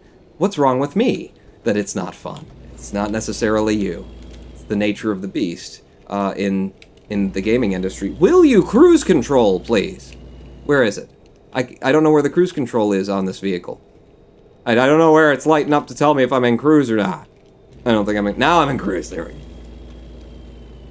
So when someone comes along to give you that recognition, when a development team, you know, or a media group comes along and says, hey, I get it. I get, you know, why you do it and why you kind of, you have hesitations, but you go, it's fine. They're not trying to manipulate or deceive. They're just, you know, this is how it works probably. Cheer 10, look for find key. He is hiding under the truck. You mean Findlay? Find any key. Find any key is hiding under the truck. Kappa, ignore. Kappa, me. Kappa, will. Kappa, you. Yes, I ignored you. There is a naivete about this industry that goes on YouTube constantly, and from people who have been in the business for a very, very long time, who just apparently don't believe that they are responsible. And, you know, you're a Let's Player, you're just playing games for fun, that kind of thing. When somebody comes along and makes you a business proposition, when a media group shows up and says, hey, come join us, you have to open your mind to something more. Yeah, just keep doing it for fun, don't change what you do, but you gotta be smarter now. You gotta be wiser if you're gonna shake hands with advertisers, with promoters, with people who are developing the products that you are playing just for fun. Now you better wisen up real quick. Not 2K, I was about to say 2K. Whoever runs the XCOM group, whether they intended to or not, I will say unintentionally, but they preyed upon that mentality on YouTube, upon that naivete. And they controlled the dissemination of what was actually the game that they were selling so well that there was no word on the street about massive performance issues. Nobody was talking about, oh my god, they didn't play test this thing, which is also a truth, that there was minimal, if any, outside playtesting outside of Firaxis's development group. None of that conversation was being had. Nobody was talking about, I'm going to top off. I mean, my employer's paying for it? Screw it. I'm going to top off my gas here. Nobody was talking about that, and then... Oops. I stopped the engine. And then the game came out. And you know what the talk on the street was? My god, they didn't playtest this. The performance issues. Look at all the bugs. Cheer 10, did someone say insemination and test? I said dissemination. Disseminate. Disseminate, not inseminate. Whether they intended to or not, and I prefer to believe that they did not, they preyed upon a mentality that exists across YouTube and across journalism in general. The reality that we have to face in gaming journalism at this point, gotta put quotes around that, is that the journalists, the income of the magazines that they're writing for, of the webzines that they're writing for, of the video outlets that they're creating content for, comes from the advertising revenue of the games that they are judging, comes from the developers of the games that they are supposed to be reviewing. And that is why horrible games get 6 out of 10 in most rags, most computer, PC magazines. I mean, I haven't read any of the magazines, so I shouldn't name names, but you can look across the internet and very easily see that nobody gives out like a 3, even when a 3 is deserved. When you do find a 3, it's the oddity that proves the rule. You know, it's the, they actually gave out a 3 there. And then you play something that's awful, miserable, oh my god, this is horrible. They can write a whole review about how things didn't work, these concepts didn't come together, the gameplay wasn't quite there. And then at the end of it, they'll give you that score. And the score will be 6 out of 10. Because you just don't give anything lower than 6. Why? Because the people that you're criticizing are the people who buy the advertising on the platform, and therefore are the people who pay you. And in that industry, on that side of things, it's not so much a naivete as it is a, well, this is just the way of the world. I can't give out anything less than a 6 out of 10. I can't be honest to my readers when I think a game is really naff. Can't say it. That's the state of games journalism today, and the way that XCOM's release team went about it. They preyed on it, and they manipulated the market. They manipulated the marketplace, they manipulated the advertisers. They manipulated the influencers.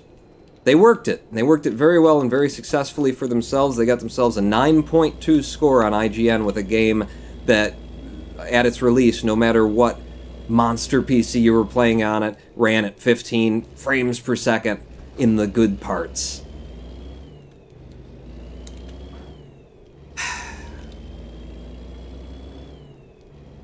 And that, ladies and gentlemen, is not even what I want to talk about today. Hour and 25 minutes into the live stream, he's not even gotten to what he wants to talk about today. What I want to talk about, the reason why all this has come up for me again, is because XCOM 2 released DLC. And that got me thinking about XCOM 2 again. And it got me thinking about this stuff, and I decided, you know what? Screw it. I'm going to go over and I'm going to watch a channel that I like. Cool Ghosts. And they don't publish a lot of content these days. You know, they're doing other things, and then they publish content sometimes. Their content is very clean and polished. It takes time to produce, and when they produce it, it's good content. I like them. I like Cool Ghosts. I like Matt Lees, and I only remembered Matt Lee's name because I've got that written down. Okay, so don't take it as an insult if I didn't remember your name. I like the Cool Ghost channel. And I saw that Matt Lees was gearing up to play XCOM 2, the new DLC, the new expansion pack, and at first I was like, horrible game, I'm not going to watch that stuff. And then I went over and said, you know what, I'll watch it because I like Cool Ghosts. And I know XCOM 2 is horrible, and, you know, it'll give me a chance. Maybe it's not as bad as it was before. It'll give me a chance to see it a little bit, and because I'm watching someone that I like, maybe I'll enjoy it, and I'll be able to watch it, and it won't be a thing. I watched 15 minutes, if that, of the first one, and I couldn't watch it anymore. And it wasn't for Matt Lees not being a charismatic host, or even, you know, poor gameplay or anything like that. It was because in the first level of the DLC, it just reminded me of all the things that are broken in XCOM 2. You know, he accidentally triggered a group of the enemies, and they fell out, and now he's throwing grenades, and gets into a position where he walks right up to a guy to flank kill him, and he's got an 82% chance, and the 82% misses. And it just reminded me of all the things that I consider imbalancing in that game, that I think don't work, that I think are just ways to cover over the fact that they didn't want to spend the time and money programming good AI, so they made it more likely that you would be killed by the enemies. They made the enemies overpowered because it was easier to do that than to program enemies that were actually a challenge, because there was a puzzle involved in fighting them. Easier to just give them really big guns and make them hard to kill. I feel that that's what happened. So I couldn't watch it, but I did comment on the video. I went over to Cool Ghost, and Cool Ghost, one of the reasons why I really liked them when I first found Cool Ghost was that they had gotten off of YouTube before anybody else got off of YouTube. I mean, they're still on YouTube. What I mean by that is that they had taken the comment section of YouTube, closed it down, and created their own comment section on their own website to remove themselves from the trollish environment that YouTube is when you get popular. When the general public starts showing up to your content on YouTube, oh, the comment section becomes a dark and horrible place that you eventually just decide, I'm not going to read it anymore. Because it's hard. It hurts you going in there and seeing, you know, people who have just stumbled on the video, watched it for a couple of minutes, and then shout at you that, you know, you suck, you don't know how to play the game, and it's just, you know, no matter how undeserved that is, no matter how much you can logically say, why should I care? You're wrong. You know? Or why should I care? That's not what I'm trying to do. This isn't about good gameplay. This is about comedy, or this is about entertainment, or this is about, you know, telling stories, or whatever I'm doing. I'm just doing it on top of a game. Whatever your rationalization is that may be absolutely true and perfect, the reality of being a human being, friends, is that emotions are the opposite of logic. They require no logic. So when you see people tearing you down for the sake of tearing you down, no matter how illegitimate it is, it hurts. And if it stops hurting, you might have a problem. It's supposed to hurt. If you can't listen to criticism and have it hurt you, if you've gotten to the point where you dismiss everything anyone says negative, well, now you've gone the wrong direction. It's supposed to hurt, and the only rational thing to do at that point is to stop listening to the people who are shouting. And Cool Ghosts had turned off their advertising on YouTube. They weren't monetizing any of their videos. They were completely supported through direct donations via Patreon. They had created their own forums to get out of the quagmire of the YouTube comment section situation. It was very intelligent, very smart, and it was the right thing to do without making huge issues about it. Rex Gates, Cheers 10, says, stick it to the man, pawn for Prez. So, you know, I drew an affinity to them because they're fellow creators, and they found a way to make it work where they didn't have to dirty their hands, even in the ad revenue system of YouTube, which is unfair and horrible to deal with. Horrible to have to deal with and worry about, and people coming and copyright claiming your stuff and stealing your revenues away. They just got rid of all of those troubles by saying, well, we're not going to do it anymore, and walked away. So, I'm over at Cool Ghost watching the XCOM 2. I couldn't watch it because the game is just so horrible. It brings so many bad memories to me of trying to play the game and wanting to love it. TGLHA, Tickleha. Wanting to love it and not being able to. So I couldn't watch it, but I did leave a comment in there because, you know, I watched Cool Ghosts. And so I left a comment saying, ostensibly, I consider XCOM 2 to be the worst game made by people who call themselves developers from the AAA community, but as some fun for you, Matt, because he's a fan of the game, and as some fun for you, and he did some really positive coverage, Matt Lees of Cool Ghost, really positive coverage of XCOM 2 when it first released, because he was in that early, I'm pretty sure he got the early access copies, if I remember the timing of his releases. I said, you know, as some fun for you, let's take the dollar cost of this game, $60, and for every bug and glitch that you encounter in just your one playthrough of this game, take $1 off and see if there's any money left in what you paid to Firaxis at the end. And I did so. I didn't just say it, you know, I wasn't just being mean. I said it with a smile. I know how to write where there's a cheeky smile to it. I don't know exactly what I wrote. I could read it for you, but we're driving a truck right now. So I left him a little comment saying that and just expressing that, man, this game, you know, because I couldn't watch it and I wanted to watch it because it was Cool Ghost. And in the comment section he came back and he didn't like the way that I said what I said. He didn't like the fact that I'd said, you know, people who call themselves game developers. He didn't like that. He said, you know, that's directed to, he didn't say this, but it was clear from what he said that he felt that was a direct attack on the individuals who made the game, and you should judge the game for what it is and not the developers who made the game. And I said, I disagree. I disagree. The people who made the game, and I didn't get a chance to make this parallel to Matt, because by the time in the conversation, I think it was 2 posts, and he'd already banned me. I never cussed or never got in. I was very, you know how I can turn a phrase.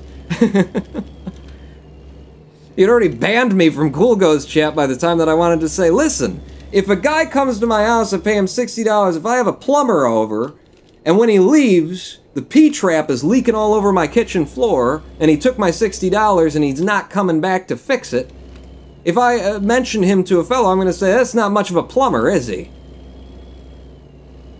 Fella makes a game, the programming wing of Firaxis make a game that has all those bugs and glitches that I've already cited at the top of this thing. It's not an opinion editorial. I have opinion editorial that I can bring to this about disagreeing with the balancing of the game and how the stealth aspect should have been implemented and things like that. Take all that off the table. Objective reality, that game came out with more bugs and glitches. Glitches in the SQL databasing. Whoops. Performance issues that made the last level of the game, the most climactic point of the story that you are telling with your game, a misery to have to play, chugging through at 12 to 15 frames per second. The programming arm of Firaxis effed that game up bad. Rexskate's asking, but did the plumber have a good plumber's crack? I was the plumber, Rex. I was the guy who put the PVC pipe in under the... who did the P-trap for the washing machine and left it dripping. It's dripping... It's in the basement. We didn't have the parts for it. It's whatever. They messed that game up for real. It's not an opinion. It's reality. And when you let the people who made the game off the hook and just say, oh, that game was very poorly programmed, that's fair. You can do that. The people who developed the game, it'll... You know, if they're listening, then it'll... You know, they'll know that they made the... You know what, I'm not even going to turn here. I'm going to go straight ahead and I'm going to turn where I think I should turn. I do not see that there should be or is any rule set that says that you cannot call a man out for not doing his job when he doesn't do his job. And honestly, I think that that mindset and that mentality within game development as a community, because let me tell you, I assure you, this idea exists throughout the gaming industry. Widely prevalent. That notion is ensuring us worse games in the future. It's ensuring that the people who are doing the work, who never get criticized for it, who are insulated by their friends in the game development community and the friends they've made in the media that is covering them, those naive YouTubers, and those in-the-pocket magazine reviewers. They never get the feedback that they need. No one calls them out on what they should be called out on. I think it's entirely fair to say someone isn't doing their job. People come in here and say, Ronin Pawn, your content is crap. You've been promising that you were going to get back to YouTube for half a month, if not 3-4 weeks. Might have been a month already. You know? You keep telling us things that you're gonna do, you never do them. Your Patreon page has a whole bunch of, like, rewards on it, and you've never kept up with those. You are lazy, and your content isn't as good as it used to be. It used to be about creativity and fun and sparks and happiness, and you were just trying to be positive and make good jokes and silliness, and you'd imagine, and lately it's just been you and your personality, and you're just whipping it all around. Ronin Pawn, your content has gone downhill. You are lazy and you don't get enough done. My response to you is, I'm sorry. Because you're not wrong. Your comments reflect what I am already thinking about myself, and that's why it hurts when you receive comments like that. It's the only time that when someone says something it really bothers you is when you kind of know they're right.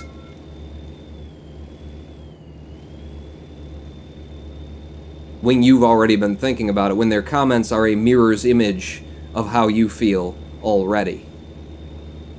The things you've been not wanting to face.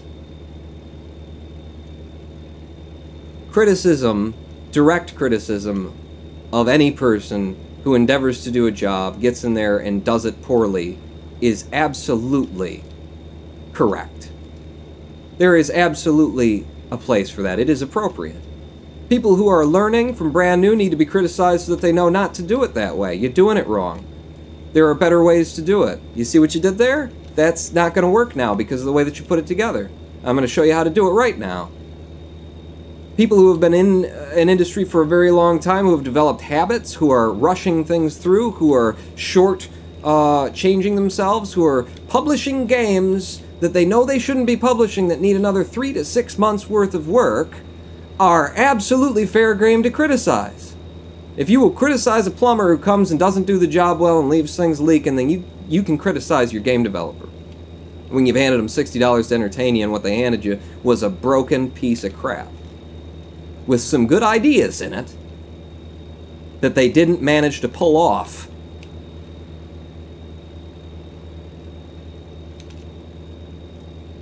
Matt Lees didn't like the way that I expressed myself, so he banned me for criticizing a developer directly, and I believe that the reason... Oh, now it's right back up to 80 and I'm not speeding anymore. Thanks, game. I believe that has something to do with the fallout around a number of recent hashtag Gamergate types of things. You could probably bring up... oh god, I'm going off the road because I'm trying to look down at my notes to remember the name. What is it? Andromeda? Mass Effect Andromeda? You know? Game came out and there was a lot of criticism. Karamurt 1903. There was a lot of I can do it! I can do it! There was a lot of criticism about the development of that game, about the animation, about the 3D modeling in that game.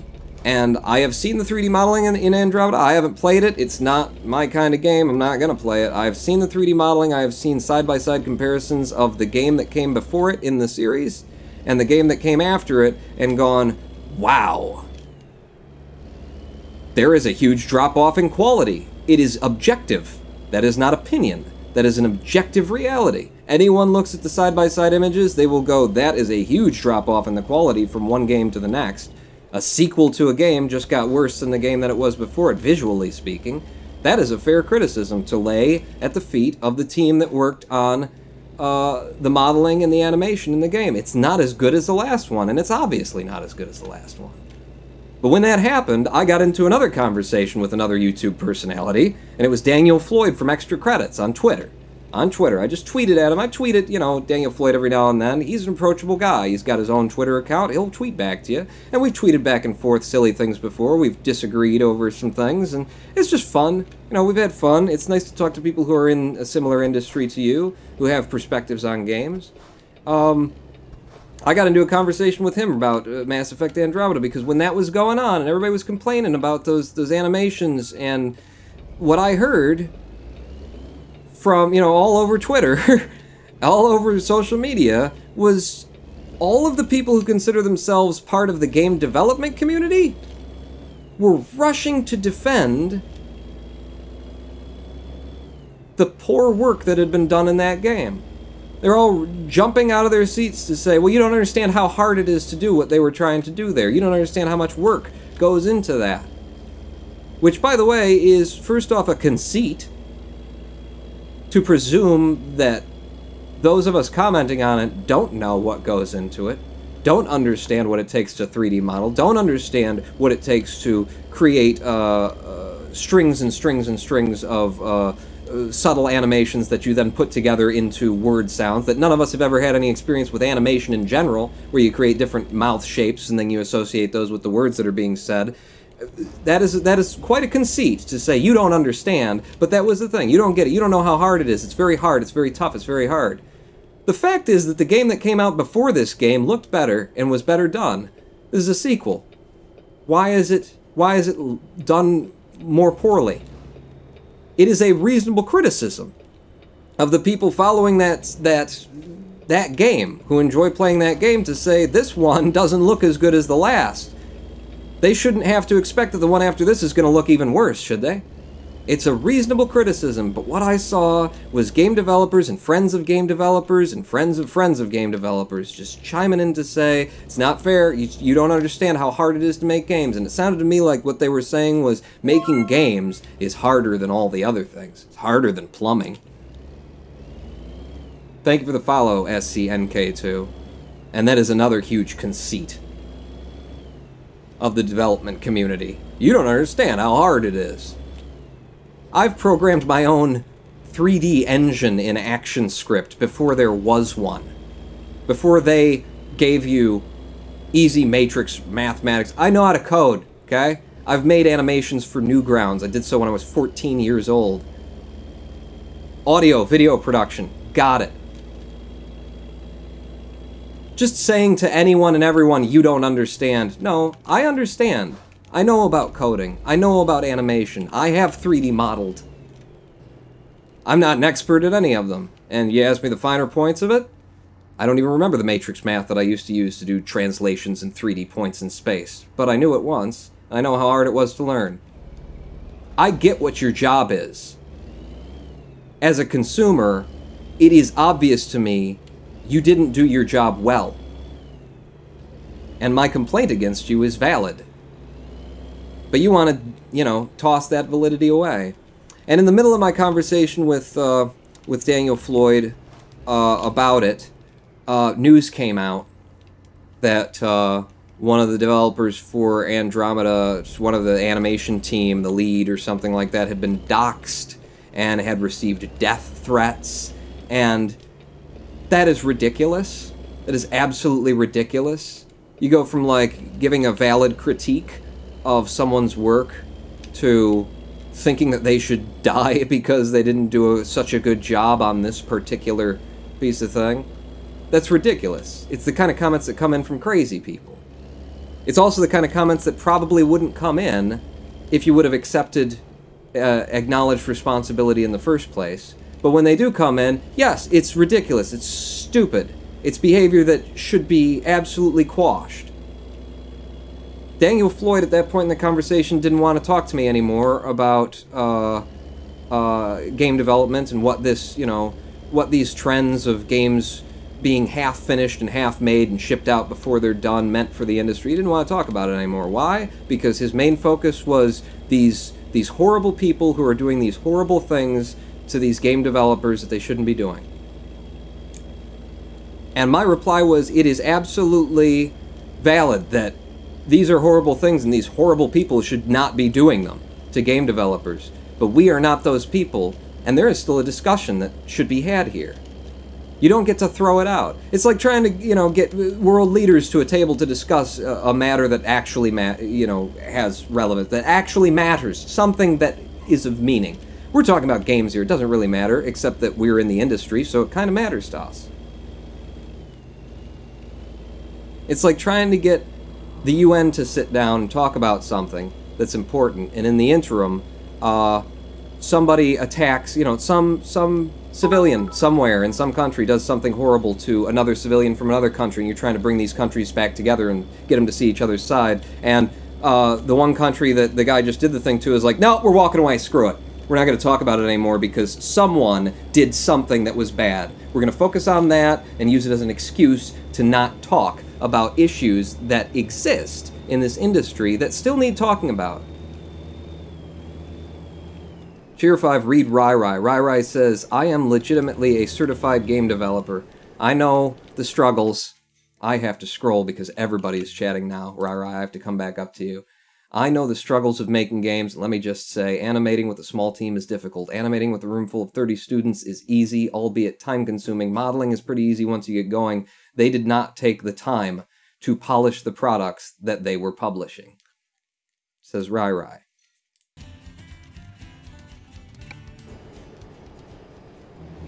And that is the complaint. And that is the thing that I felt needed to be addressed. And it wasn't just about Andromeda. Andromeda was following on the heels of like 3 major gaming issues where games were coming out that were half finished. And to my mind, it included XCOM 2. They're not done, and yet you just keep releasing them. You just keep pushing them out and saying, good enough. I'm sure somebody in the team is telling themselves, you know what, we'll get back to it later, once it's out, once it's released, since the publisher's on our back trying to get it out. We'll patch her out eventually. We'll make it better. We'll bring it up to par, once it's out there, and the 1.0s go out. And I'm sure you're telling yourselves that. You got the best of intentions, but what actually happens? XCOM 2 is still just, it's a quagmire. It's still full of bugs and glitches and stuff. I tried to play it again last year. I tried to play it. I got that itch for that stealth mode, like I said at the beginning. So it's the thing that always brings me back. I'm like, that stealth mode, and then I get it and realize it's not as cool as I think. I went and I got it and tried to play it. In 4 missions, I'd already seen so many bugs, I just stopped. And Esterson, 1903. This is an issue in game design and development, and in publishing, game publishing. And developers have all the excuses in the world. All the excuses in the world. It's hard to do our jobs. Our jobs are harder than your jobs. It's hard to do our jobs that you don't understand. We've got a publisher breathing down our neck. There are contractual obligations. We have to have this game out by a certain date. We already pushed the deadline back. If we push it back again, you know, we're going to lose money from our contract, something like that. You don't understand. No, I understand all of that. And the fact that you can't publish the game that you said you could publish in the time that you agreed to publish it in is a problem for you. Yeah, the guys running the game development teams. If you're falling behind, if you can't give a reasonable estimate for how long it takes to build a game, you know, I mean, if I'm in your job, please pull in for vehicle inspection. Ah, son of a biscuit, we got to stop for a way station. Where is it? If I'm the guy leading a team on game development, and I got an agreement with the publishing company to come out with it at a certain date, I'm going to... Where did the cop go? The policeman just disappeared! I am going to build in at least 6 months of extra time. Just because I know we're going to need at least that. And if we get... And at every single point throughout that stage, throughout that process of games development, I'm going to be looking at it and saying, are we on course? Are we on track? Can we get what we need to get done on the timeline that we're supposed to get it done on? And if at any point we start to fall behind, I'm going to go to my developers and say, guess what? We just dropped a feature. We're not going to implement that. You start shaving off of the things that you don't need to put there to still have the game that you started. Like, this is the job of a team leader. And you should know the job, and you should be able to do the job. And things come up, and issues come up, and games get pushed back, and that's all well and good. But you should have planned for it. You made the contract. You're the one who said we can do that, and now you can't. That's not my fault. I'm the guy buying the game. Don't release a piece of crap to me because you didn't do your job right. You know, you walk into any courtroom across America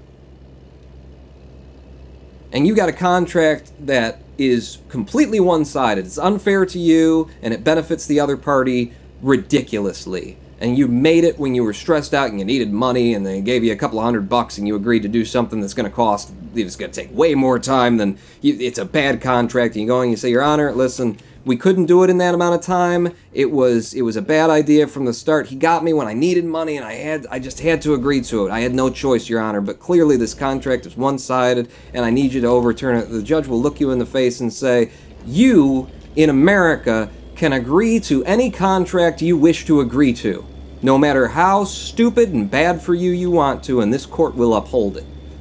The only places where we have caveats about that are when it involves pyramid schemes and people preying on the elderly and stuff like that. You can agree to whatever contract you want to, and if you do, and then you can't fulfill that contract, I and your players and your game base and your consumers and the people who support you and follow your series and follow your games are not the ones who need to pay for it by you releasing a half-built game and then never coming back to finish it. And I've been seeing that a lot, and I had been seeing that a lot when Andromeda came up.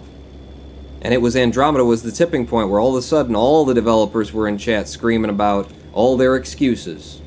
And that's all they are, excuses. You had a job, you had a timeline, you agreed to be part of the team leader agreed to the timeline, you didn't do it, and so we all get a crappier form of your art. And you think that's okay? You don't think that you're worthy of criticism there? And they'll say, no, we're worthy of criticism, but the way that it's you don't understand. What you're saying is you're not worthy of criticism. If you can't stand there and take it and say as I do to the criticisms that are very valid for my content on YouTube and on Twitch, I'm sorry. You're right. It's something I'm working on and I'm going to try and get better. If you can't just stand there and say that, then no, you're not accepting criticism. And you deserve the criticism that you're getting there.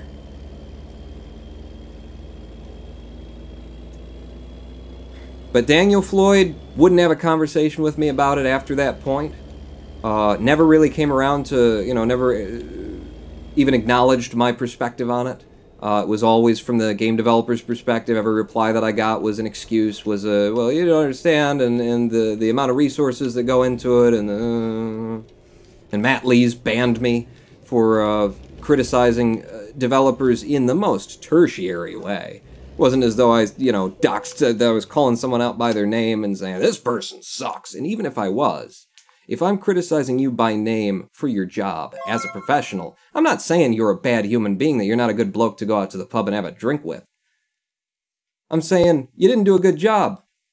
I'm not going to invite you back to plumb in my kitchen disposal, Todd. Not going to do that, because the last time you were in to do the plumbing, you took $60 of my dollars away, and I got nothing. I had to have somebody else come out and clean it back up. That is fair. Fair criticism. Totally fair criticism. And the game development community is not accepting of it, not tolerant of it. They don't want to hear it. They think that they're underappreciated. They think that nobody gets them. Nobody knows what it's like to be a dustbin in Shaftesbury with hooligans. It's a Bill Hicks joke right there. Which way am I supposed to be going? This is one that you could actually maybe get in, Pawn. Not if you keep driving like this. I'm sorry. I have to actually engage my brain toward driving the truck now. There is a psychology behind game developers that needs to be addressed. And I get it, because it's the same psychology of any artist. And as someone on YouTube, I got, you know, I've dealt with it myself. It's like, damn it. Damn it. Swing the truck back around. It's the psychology of someone who doesn't value themselves enough. You don't value yourself enough. And so you're looking for other people to value you. You need a little bit of reinforcement because you don't consider yourself to be really what you are. You enter an industry, you're an outsider, you know, there's all these professionals around you, they got names, they got street cred, people know them. You're nobody, and you want to prove yourself. But always in the back of your head is that, like, undervaluing of who you are and what you're worth and what your contributions are, and because of that, when somebody comes along and gives you a criticism that you know is true, and the only reason that it bothers you so much is because you were already thinking it. It's already in the back of your head. You hear those criticisms and they're the first thing that you just cast off. You just, no, I can't, no. You're wrong. You don't understand how hard it is to do what I do. You start trying to justify. Take your lashings. Do your job better next time. Learn from it. Park the damn truck. For the first time, possibly ever, in American Truck Simulator. Have I gotten it? They tell me I got it. I didn't get it. I'll have to do better next time.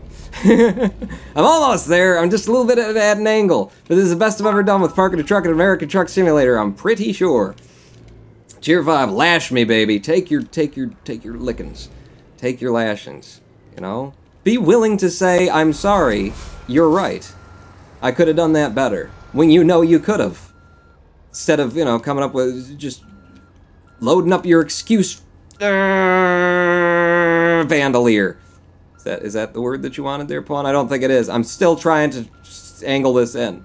Still trying to get her. Come on. Come on. No, it's not going to go, is it? It's just pull it forward a little bit, and like that, and like that, and like... Do I have to pull straight in and I'm backing in? No, you don't. Okay, I'm doing it right. I'm doing it right. I'm going to get it.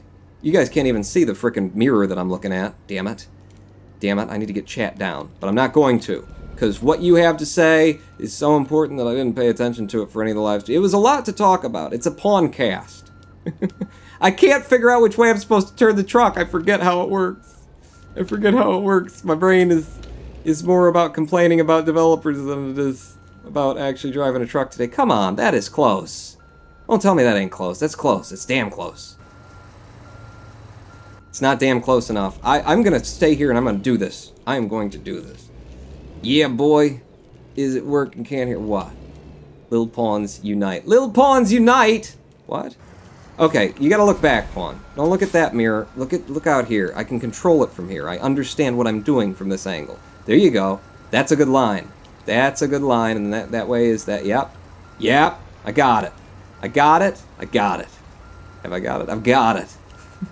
Righty-tighty, lefty-loosey, goosey-goosey, triflistic. I think they're gonna give it to me. They're gonna give it to me. No, I'm not tired. Don't start yawning now. Drop it. I did it. I barked one. I am the rodent pawn. And it's also the end of the live stream. Wow, perfect timing on that. See, I would have parked it up, like, real clean, like, straight away, but I had 4 minutes to fill, so I decided that I would just make it look like I didn't know what I was doing in the game. I was filling time, is what it was. This makes me cry, says Blind Gaming 2. Apparently, I somehow stopped following Pawn. This makes me cry. Blind Gaming, that's Heroes 451, right? Who accidentally renamed, well, didn't accidentally rename, but didn't realize he couldn't change back after he named himself Blind Gaming 2. Ladies and gentlemen, we've come to the end of the live stream. Is there anything that I missed off of my notebook here that I wanted to say? Oh, wow. I hit it all. Games development is not a serious issue, you know? It's kind of like comedy. You know, if you're taking it seriously, how can you possibly do it right? Making games should be fun. It should not be a serious issue, but it is a serious issue because of all the money that's involved in it, and because of all the time and the labor, because as shallow as it can sound to say, well, you're just making games, you're making art. And it is a very complicated art. Forget about the technicals of it. You know, I have less respect for the idea of, oh, well, we coded this and that, you know, we modeled and we did all the... I have less respect for that than the art of designing games. Because the art that you're doing is you are creating an experience for your players. That's the real art there. And all of the little pieces are important. They all come together, but you have to create... The art of it is in making me feel a certain way. It's making feelings, and that's all art, is making feelings. I have huge respect for that. And it's because of that we should hold it to higher standards, and that we should be able to speak to the people who are developing our games and say, hey, that wasn't very good what you just did there, and not get responses that are full of excuses when it is clear that it wasn't good. Less, it's not my fault, and more, we'll do it better next time, is what we're looking for. Cheer 20, says Triflistic. See you next time, Paul. Good stream. Thank you for the cheers, Triflistic, and the Wupong clan, says Heartland Media. Thank you all for coming out, and thank you for listening to me ramble on about XCOM 2, about game development. It's something that's been in my chest for literally since last year, and if I hadn't had this little being banned from Cool Ghost community by Matt Lees, and then just having him just like put the hand up and say, it's my house, my rules, I don't want to hear it. People who cover games need to be wiser about the industry and need to remember that the friends that they have on the developer side of things, those friends have to be friends at the pub and not friends at the desk. I am the Ronin Pawn. And I will see you again this Sunday at 4 p.m. Eastern, right back here on twitch.tv/RoninPawn. Make sure you follow if you haven't, in case I decide to stream between then and now. I am trying to be less lazy. I am sorry. Pawn out. Beginning of all time, was dark, the earth was black. The guts will blame, they just go straight over fucking border.